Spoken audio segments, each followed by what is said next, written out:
Now, the Bram Weinstein Show on Washington's new home for sports, ESPN 630. Hey, babies. Hey, babies. Hey, babies. Hey, babies. Hey, babies. Hey, babies. Hey, babies. Hey, babies. Babies. Hey, babies. Hey, babies. Hey, babies. Hi, everyone. Hi, everyone. Be Wednesday. Be Wednesday.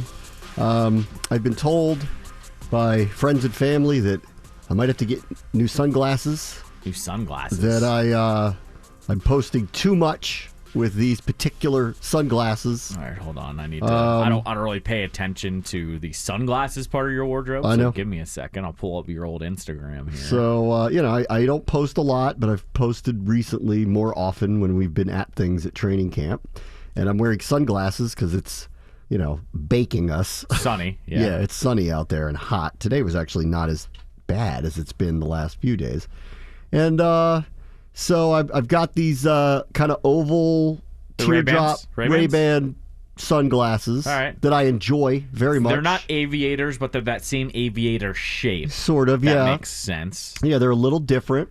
They have a fade. You have a fade to them. I like them a lot. I'm being told that the reaction is not that they dislike the sunglasses, but that the sunglasses might not be appropriate for the specific place that I'm wearing them. What? It feels a little pool, beach, maybe Miami club, and not football practice. And they want a little I think what I'm getting is they want a little more of that straight-up football look. So a little more sportier? Yeah, I think realize the picture with you and Don Geronimo, he's wearing a Hawaiian shirt, and training camp isn't really the place for a Hawaiian shirt, probably. He also came there once and won't return again. He's also a radio legend. What are you going to tell him? Right. What do you think he cares what he wears? Right, no. Right. He doesn't care. So anyway, I'm dealing with that today, and I'm very, as you might imagine, I'm picky about my sunglasses. Like, when I decide I'm going to change sunglasses, it's a whole thing. Like, I don't just order them. I have to go places and try them on, and I got to think about it. And yeah, you overthink it. That's what you do. Way too much. Who was the first one to break the news to you that you need to change the look up? My wife gave me just kind of a hint of, Oh, boy. Yeah, a hint is never... Yeah, it was... I've gotten this from some other friends, too. What do you think about this? Yeah. Oh, it's the worst feeling. Yeah. How do you feel about these? Yeah. Like, oh, crap. I mean, I've had a couple friends say this. It's like, ironically, a couple friends have been like, are you going to change those sunglasses? Oh, no. Yeah. So I'm in the market for sunglasses, and I guess I'll just get something that falls into what? Tom Cruise Risky Business? Is that what people want? You don't want what were the ones that they gave you last year for the draft or two drafts ago? No, I'm not wearing The those. Pit Vipers or whatever they are. The crazy 80s, 90s things. No. So I got to go shopping for sunglasses, I guess. So you got to get some Oakleys, something like that probably? I'm not going to wear Oakleys because I refuse. Okay. Not going to do that. But something sporty-ish like that? Yeah, I will only do a, designer-ish, because I'm not going to spend $500 on sunglasses. No, there's a limit for me. There's a yeah. price limit for me on sunglasses, but I don't buy the $25 ones, or I don't go with Oakleys. I'm not going snowboarding anytime soon. Everyday sunglasses, you need something. But they need a little upscaled every day. Okay. That's how I would look at my sunglass purchases. Just like a ye old sunglass hut at Montgomery Mall or something like that. They may be hearing from me soon. All right, they go check out old Warby Parker, see what they got on the shelves these days. See if they got anything good. I used to know people that work there just because I used to work at that mall. Oh. But, All right. Yeah. So that's happening. Did you feel bad about it, or were you just like, oh, God, it's another thing I have to change? You know what? It was like, I think you're right. Oh, okay. Yeah, I like these glasses, because everyone said the same thing I felt when I look at myself. I'm like, I like these glasses for a pool, beach, club setting. I agree. They don't fit for a football atmosphere. I usually don't care, but because I perused your Instagram and looked, I did get the vibe of they're a little European. They're a little I'm on vacation vibes. Yeah. Not watching practice. So it wasn't you need to throw those away. It's they look weird when you interview Ron Rivera. Right. They look strange when you're standing next to Logan Paulson. Right. When you're standing next to larger-than-life human beings. It's weird. It needs to be, I talked to Jahan Dotson today. Oh, nice. I will play the interview for you on Friday, day before his first game, since you said larger than life, because he's my size. Yeah. Oh, really? So that was, that's unusual when I get to stand next to somebody. It's like him and Santana Moss. When I stand next to someone who's literally my size. Right. And, that's the point where I go, good luck, sir. Yeah. I've chosen to talk for a living and not get hit by Derwin James. In Santana's case, he can avoid 6 tackles before being brought down. So there is that. That's what he has going for him. We'll find out how shifty old Jahan Dotson is right. in the very near future. He continues to get the rave reviews at camp. And then even the people who don't go to camp, it's funny, when you're around it, then you watch how other people talk about your team. They're just talking about like what they've heard. Nobody saw anything. Yeah, of course. It's like Jahan Dotson's coming under is exploding there. You haven't seen him once. Yeah, right. How would you know? Yeah. You're right, but like, how would you know?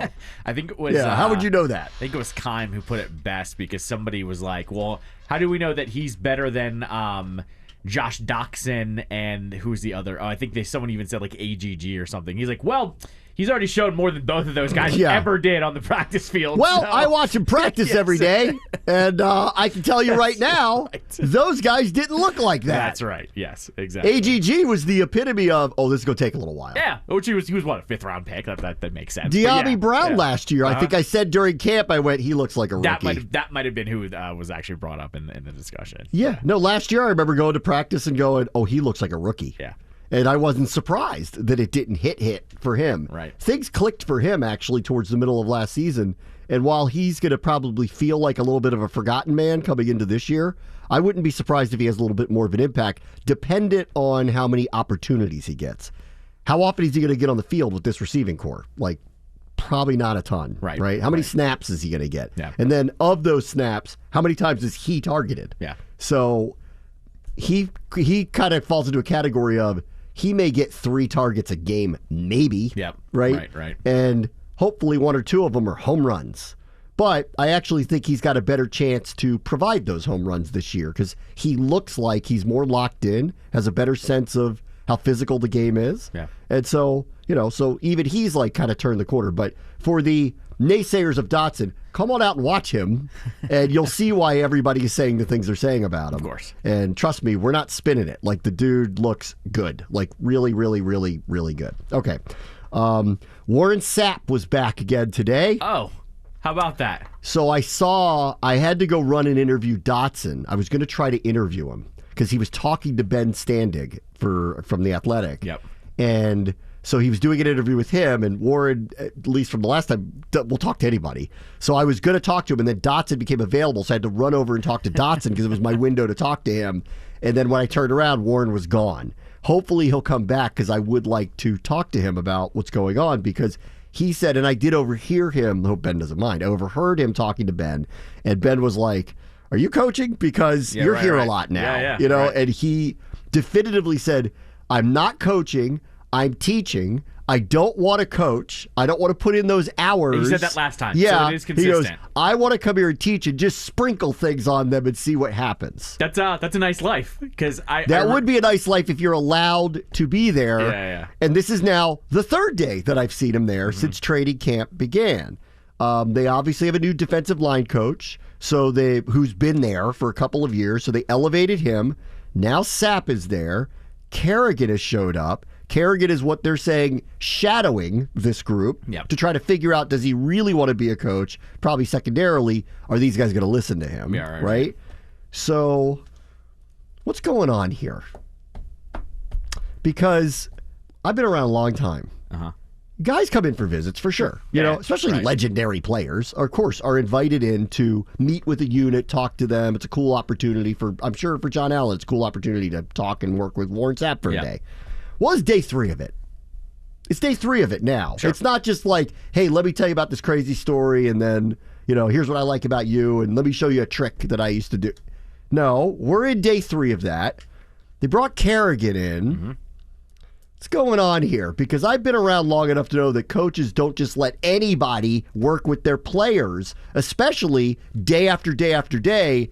That is a closed door thing. That is a small group thing. Visits are one thing, but people showing up day after day, what's going on here? So this is what I was alluding to yesterday. I think this is what caused whatever the Sam Mills thing was That he didn't like this? Maybe that's what some of it was? The tension was building because there was already tension He's like, between these the are my D-line. guys. Yeah. And Stop bringing in all these other voices. And then it was, okay, I get it if you're going to bring Warren Sapp in 1 or 2 times. I'll buy that. What do you mean he's coming back? Oh, he's staying for 3 days now? Yeah. And you have Ryan Kerrigan looking over my shoulder the whole time? Yeah. If you want to just fire me, do it. And I think that's what I truly think happened. So maybe what? So Rivera went in with the intention of, these guys need a buffer a little bit because we've had a problem. That's not unknown. That's been going on from the get-go. Correct. Rivera, though, is very fiercely loyal, especially to his guys, right? Especially the ones that came from Carolina, which is the majority of the group that is here, right? So that's why to me, it was such a big deal that he did it because of who it was. Yep. This is not a new face to him. This is someone he trusts. And trust me on this, that circle of trust with him is very small, and it's hard to get into that group with him. You know, like I can tell you my experience with it, but like not that it matters, but like I can tell you what my experience is, which it's been incremental a trust level with him. But there is still, and granted, I would never be in that circle because I'm not a coach on the team, you know, and I'm still media and all that stuff. It's been incremental, and I've appreciated the incremental belief that you can trust me a little bit here, but it's been a slow process, and it's been for everybody that isn't in that particular circle. So when he released somebody who was in that circle, that was a big deal to me yesterday. And then I'm looking around, and Warren Sapp's back today. Well, he's not a coach, and he'll be the first to tell you, I'm not a coach of this team. Right. Ryan Kerrigan is sitting there shadowing the whole thing, and Rivera is quick to say, he's not a coach, he's just shadowing this thing. So what was happening here? He goes, these guys don't like Mills. Mills is having a hard time, you know, he's banging his head against the wall, but I want these guys to do it my way. Mills is teaching it my way. They don't like him. It's pushing back. I got to get some people in here to be a buffer because he knows what I know. They go nowhere if that D-line stinks. Correct. Nowhere. Yes. That unit has to be good. I don't care what you see with all these receivers and running backs and Wentz. If that defensive line stinks, they go nowhere, and he knows it. Yes. He knows it. I mean, I've been saying this for months. I don't care what. I'm glad they upgraded the offense because they were asking too much of the defense, right? Like, you're telling them they got to be a top 5 defense to win because the offense doesn't have enough weapons or a good enough quarterback or all the things that would make it, you know, competitive enough to win at the right level. He's given them tools to be better. We'll see how it works out. But in the end, I still firmly believe this team goes as far as that unit takes them, that specific unit. Because those are their Pro Bowlers. Those are their game-changing people. If they have the same first half of the season they did a year ago this year, they're also going to be mediocre. And he knows it. He knows it. Pair all of that with the vibe on Jeff Scanina yesterday. That, honestly, you and I might have done a better job speaking to the media. It was weird. He did yesterday. He was surprised. Yeah, and I don't really want to knock him. Yeah. But, like, he wasn't throwing these really hard questions, but when, like, Ben Standing and John Keim are asking him, what are you going to do differently? And he goes, nothing. And I'm like, well, why didn't you fire the other guy then and elevate this guy? Well, there's clearly something up here, and it's like this guy just seems to be the fill-in because there's all these other satellite-type players around him. Well, here's the thing. Like, so, okay, this guy's played for a long time. Does that matter here? I don't know. Maybe, looking at who's around. You know, like, sometimes it's the message, and sometimes it's the messenger. Sure. And, you know, I have a hard time buying that Rivera and Del Rio are changing the message here to these guys. They still want them to play a certain way. Right.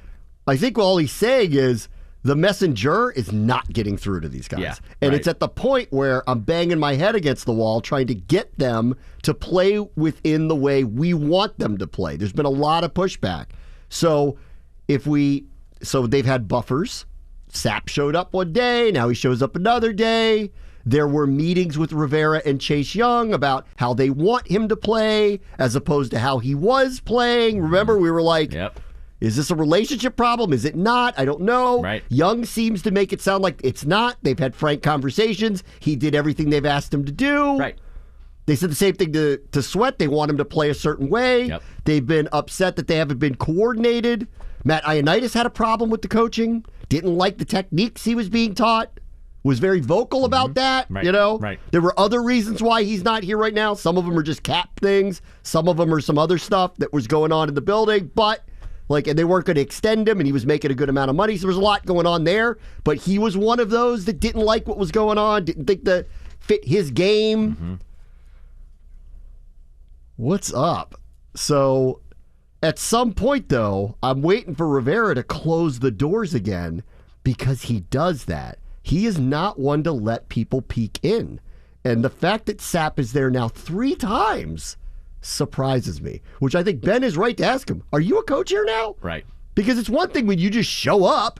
It's another thing when, boy, you certainly know a lot about Deron Payne's game, don't you? Look, not only that, you seem to know almost too much about it. Not only that, you're head-to-toe Commanders regalia, too, like a coach. I know. Because it's not like you're consulting in a black polo shirt or something like that. I don't know what's going on here. I think this is the wonkiest thing that's ever happened with Rivera since he's gotten here in terms of his coaching staff. Because you're right, it's a tight circle and he's never made a change. It's a tight circle. He's it's never made a really, change. really, really tight circle. And he even said yesterday, they asked, have you ever done this before? He's like, no, I've Right. never done this before at all. So maybe you're right. Maybe all the loosening of the tight circle got Mills, who's like, don't think I don't know that these guys don't like me. Correct. I've been working with them for 2 years, and I know that they don't want to listen to me, but I am going to keep doing the job and pushing our way because I believe you, coach, and I believe our way works. And then at some point, he's like, hey, man, I can't even talk to these dudes anymore because you're not empowering me to do it anymore. And it's also not like, to his defense, too, with Ryan Kerrigan, he didn't bring in Ronaldo Wynn. He brought in Ryan Kerrigan, who played here for a decade, didn't miss a game. And played with those guys. Played with them. Played with them. Fan favorite. And, oh, by the way, this organization takes care of those guys. So, and listen, this isn't Mills' fault, but Mills' dad got put in the Hall of Fame. Of course he's going to go. Yeah, be of part course. to the ceremony. As he should. Well, they happen to have an open practice that weekend, and there's Ryan Kerrigan on the sideline running all these drills. Running drills. I said that it was my first thing I noticed. I didn't even realize that he wasn't there. And my guess, too, is, look, they film everything at practice, right? Mm-hmm. And he was out Saturday, and he was out Monday. Or no, did he return on Monday? He returned on Monday. I'm going to guess. Maybe he came back and was like, what's up? I think Rivera might have looked at the film of practice and just said, I see those guys responding a little bit differently when that guy's not there. That would be, if he did do that, I would think that that's kind of an unfair reaction because it would be, well, one day that I saw something I liked better and poof, I've made this decision now. When I know for a fact that if it was up to the group itself, there would have been a change in that room and the coaching staff a year ago, 6 months ago, let alone yesterday. Yeah. Because, but the thing is, all along, I know Rivera is this is how we do things. These are my people. Deal with it. Yeah. He's the boss. And he's in control. And I appreciate about that. He doesn't kowtow to anybody. You walk in his office and make demands of him, he will cut you. You walk in here and tell me you're not it wasn't like this was some secret to him that the defensive lineman didn't get along with this guy. He knew about that. But his response to this point was keep working together. He's teaching, tried and true methods that we know work, that fit into our system. And trust me, I want the best for you. We want you to succeed. That's what we're trying to accomplish here. Right. And it's got to the point where I guess he felt because he needed buffers because they weren't responding. And and this is another sign of he thinks in year 3 he better start winning. And I'm looking around camp, and I'm watching the offense, and I'm not blind. Them starting slowly because their timing is off, or Wentz is still a little inaccurate, or the offensive line doesn't have all their pieces together because of injuries and all that stuff. I know we're a ways away from any of those things being true yet, but they might be. And considering he's a coach who does look ahead and goes, okay, I can see how long this is going to take to get this. I think maybe he got a little jumpy about the D-line and said, I need these guys to lead the way. We cannot start slowly. Right. It's on them. I need to find a way to get through to them and make them comfortable here. And he did it. He finally did something that was, okay, I've heard you. We're going to make this change. I do think part of it is, you better show me now that I've done this, though. Yeah. Because I don't do things like that. So you better show me because I need you. It's another sign of he's feeling some... There's no external heat on him. He's right. feeling some internal heat to win. Yeah. Which... Or look, to make a jump. I think it's really to make a jump. Like, they need to show that they have made significant strides. Yes. And you know what? Like, it's funny. Like, even at the beginning, like when he kind of said out loud, it's year 3 and I know I have to win. I'm like, you're putting yourself on the hot seat. Right. Nobody that I know of is writing a whisper of you are on it at all. And then he went and got Wentz, and I went, ooh, boy. Because if that doesn't work, it's going to be the first time that you've put yourself on the line for a player. Right. Because you're the one that acquired him. This is his third team. It better work out. You know, I don't think it's going to be a disaster, but it might not be great. Right. You know, from what we've seen, you know, it might not be. So he knows it. He knows the defense still needs to be the core unit that leads this team. And it took him 2 weeks into camp to go, I've seen enough from this offense to know that I better get these guys happy, in line, and ready to play because I need them. They have to. I still firmly believe it. That group will lead this team. They will go as far as that group takes them. You also don't know as well, just to add on, they've been now practicing for 2 weeks. Yeah, camp started 2 weeks. 2 Wednesdays It's been ago. 2 weeks. They have meetings, right? They have positional group meetings. Usually the head coach sits in on some of them, not all of them, but goes room to room, right? Like, I'm not totally making this up. I mean, they all usually... things considered, what we know of how many visitors they've had, I bet he's been in a lot of these meetings watching them. Right. And so I'm guessing... A lot of eyeballs on what's going on here. So I'm guessing, too, that was also a contributor because you and I both know in any work environment when there's tension between a literal group of people and a higher up, that at some point something slips where you say something and you know that person can't say anything back to you. That's right. I think that's probably what happened, and Ron was like, well, he's already lost the room. I might as well make a change or try to get someone else in here. And then whether it was he knew he needed to make a change or Mills thought, I need to get out of here, it's one of the two. Something happened where they just finally came to a head on Monday. I mean, I would buy that Mills came back and said, what's going on here? You know, maybe it's my room. Yeah. And you keep bringing these people in here. Right. And Rod's like, I do. That's right. Because, well, these guys keep complaining about you. Yeah. And I need them. Yep.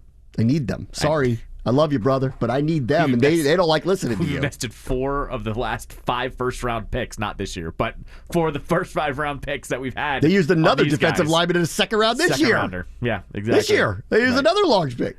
So. And you know what's really funny, and this always goes back to, and I like to reiterate this all the time, like, I think I know more than most, right? Because I'm out there every day, institutional knowledge, I have contact and access and all that stuff. But you never know totally what's going on. Because if you like just listen to this show or read what's going on, you would think the defensive line is having a incredible camp. Right. Sweat looks incredible. Paynes looked good. Smith-Williams came back. That was good news. Allen looks great again. Tuhill's had great moments as a backup. We're sitting there going, do they need to get a veteran on the edge because Young's still hurt? No, nobody's writing that. Yeah. Like everyone, they're killing this offensive line. They did this goal line drill the other day. They were peeling offensive linemen off of the ground. So if you just went off of what you saw, you would go, well, things look good there. Right, exactly. Well, clearly they weren't going that well when they walked back into the building. Yeah. Otherwise, the defensive line coach would still be here today. That's right. Yes. So you never really know. But that festering, we don't get along with each other, that's been going on for 2 years. And then I saw Wardsap here again today, and I went, what is happening? Like, what does he live here now? Like, what? This organization also can't hire him anyways. No, and I don't, like, he keeps, the second time I interviewed him, a couple weeks ago, and then I heard him say to Ben today, I am not coaching. Yeah. He doesn't want to put the hours in. No, of course. And so that's at least he's being honest about it. Also, because look, I respect what these guys do because I know the time they put in. It's insane what they do to get ready, for a season. It's totally insane. And you have to know yourself. If you are not willing to be a grinder like that, where it's 12 hours a day, 7 days a week, there is no sleep for the people who are the head coach and the high level assistants, it's not for you. Because that's how they work, and it's not for you. What I was alluding to, because I talked about this morning a little bit. You can't hire Warren Sapp because of his past. Oh yeah, no. You can't do that either. I agree. Because the organization of where they're at. I agree. So I agree. You can't. Yeah. They can hire Ryan Kerrigan. They definitely could. And I think they're waiting to see. They're waiting because they take Let's care see of what those this is. They take care of those players. They always have. But Rivera's got to be careful here. They're not your buddies anymore. That's right. Yeah. This is a job to get them to perform at their best. Right. So can he do that? If he can, great. Right. But they're going to wait and see and find out. Exactly. Oh, boy. Oh, boy. Palace intrigue over there early. And I really, it just reads to me as a sign of Ron sees what's happening with the offense, is worried, knows the defense is going to have to play to its capability, and understands the best unit on this team, or the unit that needs to make the plays that will determine outcomes of games, they got to be on the same page. Right. Because if they're not, they're going to be in trouble again, and then he thinks he might be in trouble. Yep. Which right now I don't think he is. But he's displaying some things that would suggest he feels that way, which is interesting because nobody's saying that about him. Right. Okay. I caught up with Mike Jones from USA Today, who was at practice today, and we'll play that interview for you next. Bram Weinstein Show, ESPN 630, Sports Capital. Had a nice surprise at camp today. Mike Jones, of course, covered the Commanders for the Washington Post for a number of years and is now columnist for USA Today, showed up at camp. So while we were watching practice this morning, I caught up with Mike Jones, and here was that conversation. With Mike Jones from USA Today. Welcome to camp. Hey, thanks. Good to see you. Does it always feel like stomping grounds for you? Yeah, it was weird. I walked through the gate and I was like, man, and they were like, go to the media trailer, and I was like, wow, it just feels like I never left, Yeah, is it deja vu or PTSD? Which one? I think it's a little bit of both. Yeah. Walking through there is PTSD, seeing good people, then there's a little deja vu. You've been all over the place, so I'll ask you about this team in a bit because this is your first time here walking around here, but I'm curious about your thoughts around the league. You were up in Baltimore. Why isn't Lamar taking their money? What's going on there? I think Lamar is slow playing this thing because he really feels confident in himself and knows that he can drive his value up. I think that he knew that Kyler Murray's deal was going to get done, and now Kyler Murray's deal is the floor for his negotiations. He feels confident that, look, I don't have to jump at the first thing you guys throw at me. I'm going to get paid, whether it's here or whether it's somewhere else. And so he's just very secure in himself and secure. He knows what his worth is and knows how important he is to that franchise. And so that's why he's not really stressing about it. I mean, we've seen this in baseball here locally. Yeah. Some of these big-time stars let the string run out, and it could mean a lot of things. Like, you don't think there's any, I want to test free agency, anything like that, is it? I think he likes where he is, but he also knows that, you know what? I know what I'm worth. And if these people can't see it, then somebody else will. Would he love it if they gave him a deal that, topped Deshaun Watson's or was comparable to that, with the guaranteed and everything like that?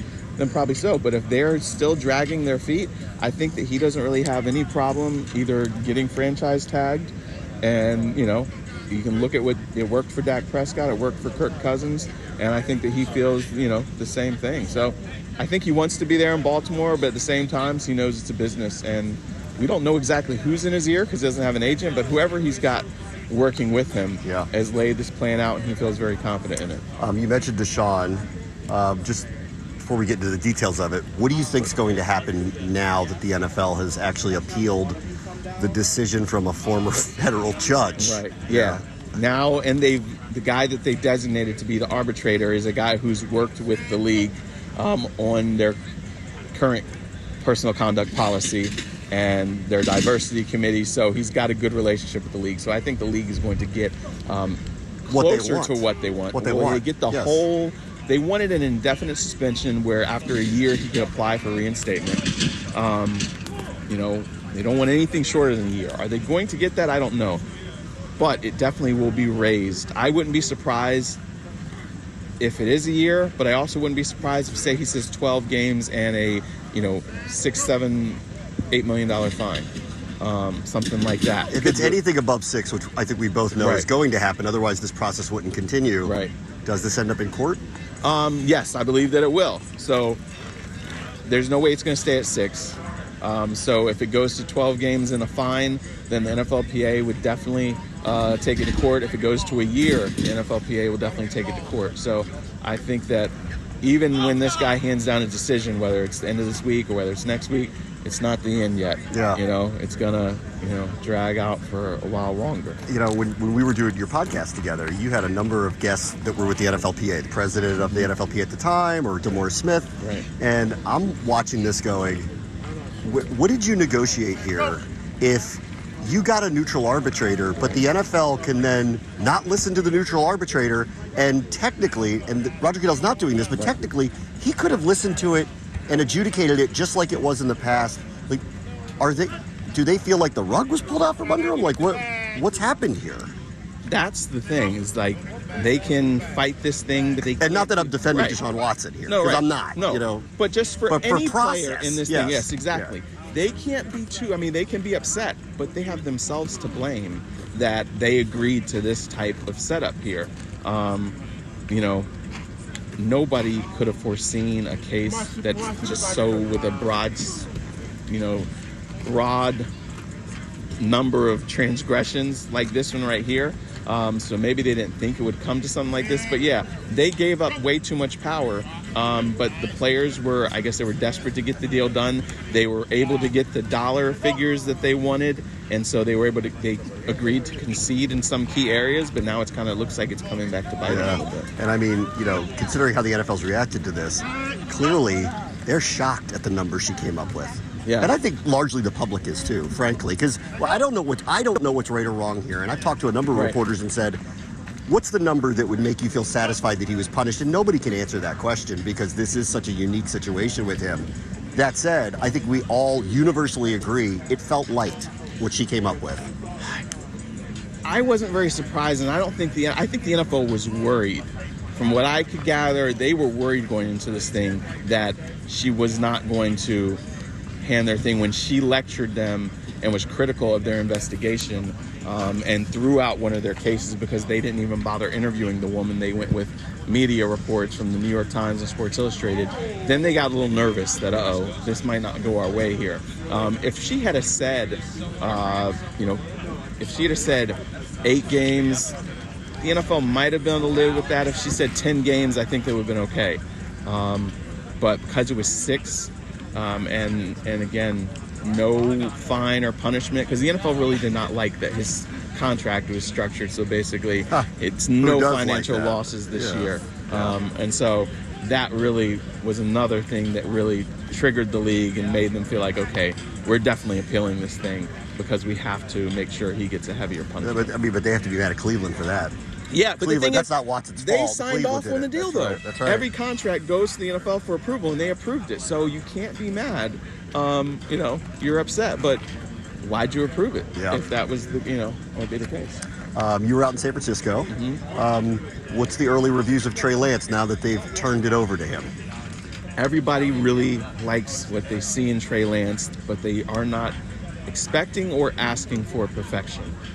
They know that this is a process, that he's a young guy, but he's got a little special it factor. He's got really good athleticism, big arm. He's really hungry. He's doing and saying all the right things, but he's not trying to play outside of himself. He knows, hey, look, I've got a lot of talented guys around me. I just have to kind of manage this thing here as I grow. And that's what the coaches want to hear. That's what his veteran teammates have talked to Trent Williams, former Washington great, and he said the way this kid is carrying himself is everything that you want to see as a veteran. He is respectful of the process. He knows that we're here for him. He doesn't have to put it all on himself. And they feel like, look, he doesn't have to go out there and win games for us. Just give us a chance. Just keep us in games, and we'll take care of the rest. And they feel like he can do that. Here's my theory on Garoppolo, why they have not released him yet. And I'm sure they'd like to trade him, but time's ticking on that. I think they're nervous the Rams are going to sign him because of an injury to Matthew Stafford, and they're concerned that that's where he's going to actually end up, and why would they want that to happen? Well, whether the Rams or the Seahawks, that's why they're not cutting him, because the Seahawks, if he was released, would probably snatch him up, or the Rams are also a possibility, but they want to make sure they control where he goes to. And they don't want to have to see him in their division. So what are they waiting for, an injury? They are not going to give him away, but they know that, okay, we're going to get through training camp. Towards the end of training camp, somebody's either going to have an injury or somebody's going to really not like what they have at quarterback, and maybe they'll call us and we'll be able to get something for him. He's back on the field, looks good.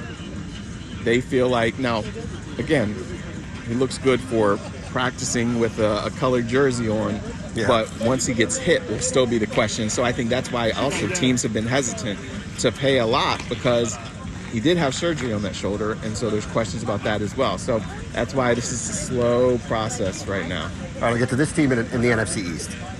Do you know why Dallas did the things they did in the offseason? Does it make sense to you as they come into this season? No, but I mean, it's Dallas. We've Jerry Jones running the show. There's stuff that you kind of just scratch your head at.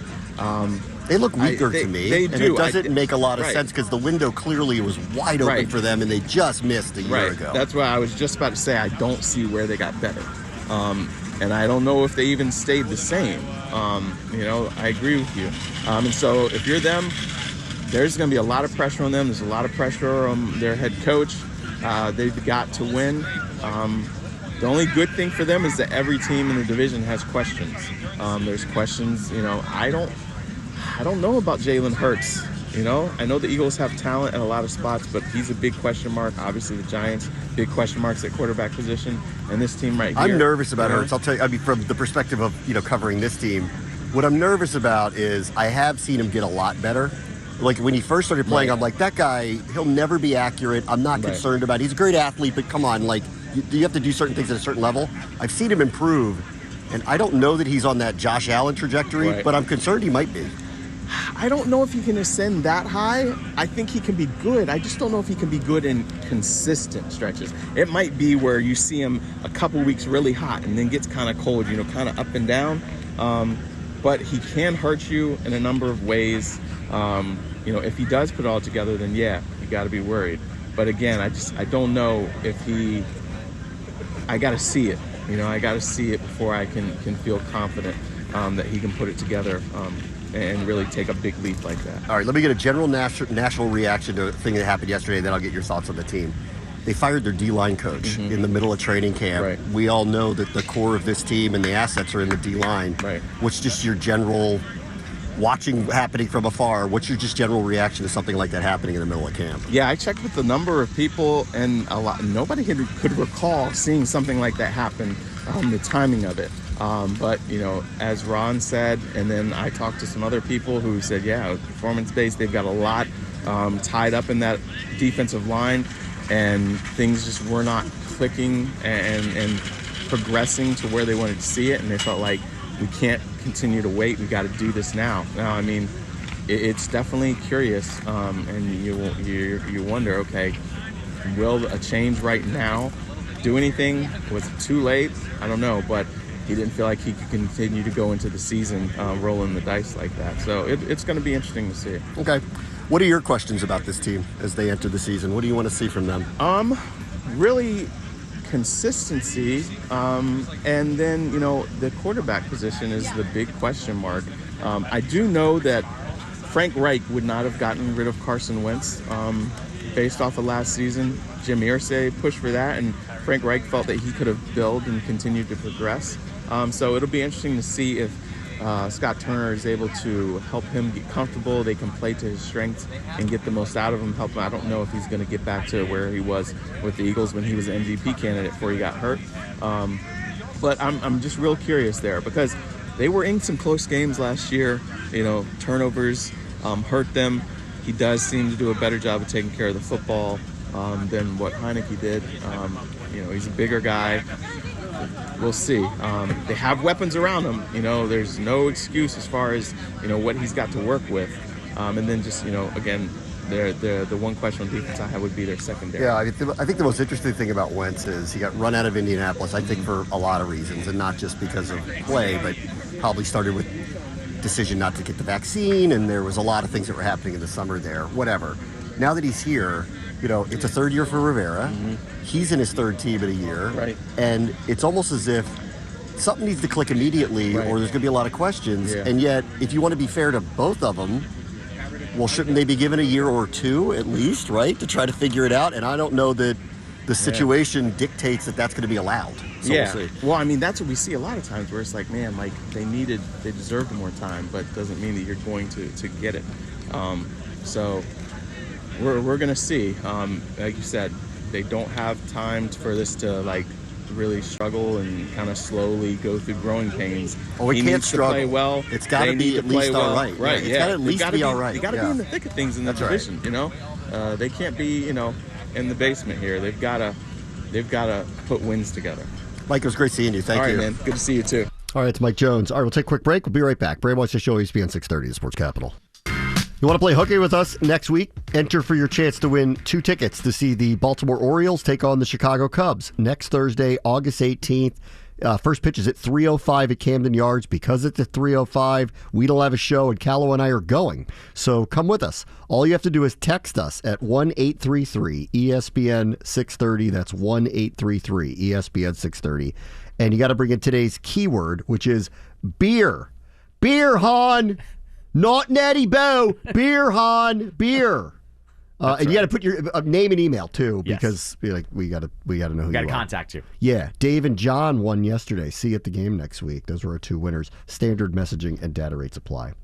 Because I'm a professional, I will tell you, and this is live radio, that the Nationals are playing right now, and they are beating the Chicago Cubs 1-0 in the bottom of the 5th inning. I will give you no more commentary than that because I refuse to speak of them this entire year. But this is a sports radio show, and to actually ignore the fact that the Major League Baseball team is live playing right now, I think would be dereliction of duty. So 1-0 Nationals, bottom 5. I mean, moving on. I do have updates, so I do it during the updates. You didn't have to. I'm just saying. I wanted to make a point, and you know it. Just, wanted to relieve you of the duty if you didn't want to. During one of the commercials, because we have it on in our studio, they showed a advertisement from an alcohol depot called Binny's in Chicago. Because we're watching Marquee, which is the Chicago Cubs network. I don't have any sound up, but we're seeing their the broadcast. We have ways of getting the game here, so they're way to give that away. Don't worry about that part. Anyway, so we saw some Chicago commercials, and in it was Binny's. And all of a sudden popped up Walter White and Jesse Pinkman with a bottle of tequila called Dos Hombres, which apparently is their tequila. That's right. And you told me they go around the country together. Yep. And if you buy their tequila, they'll sign it for you. Yep. Of which, count me in. I will go to that. This is not new anymore because every celebrity now has a tequila, a bourbon, a vodka, whatever. Me with a picture of the Breaking Bad guys, though, I will buy 5 of their bottles of tequila for that. They will go do that. I've seen who is it? The guy who bought the soccer team.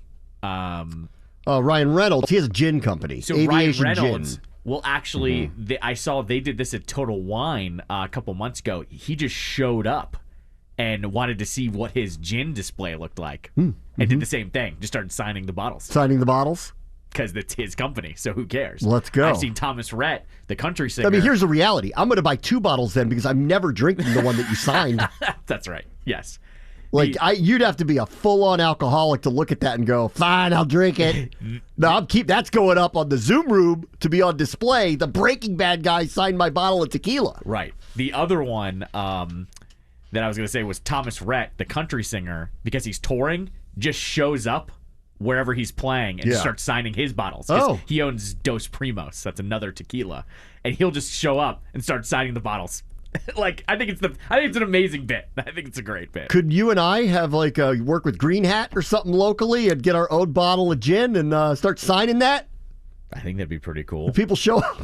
What do we call it though? Hey babies. The Hey Babies. Hey babies gin. I don't know. Some local guaranteed to get you nowhere. Oh, man. Yeah. You know what? I used to drink a lot of that rum punch, in college. There's a great rum distillery down by St. Anselm in that area. Oh, really? Union, what's that area called? I don't remember. Where the Coconut Club was and St. Anselm. Have you been to St. Anselm? No. It's a great, great restaurant in town. What's that area? It's got the nice food hall and the whole thing. And Mark Ein was going to put a tennis on the roof or something. Gallaudet?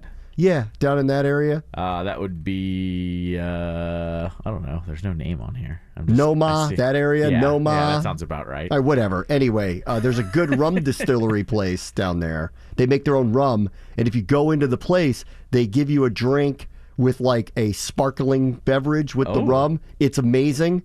And it's like you'll never replicate it at home because how could you? Cotton and Reed? Yeah, it's great.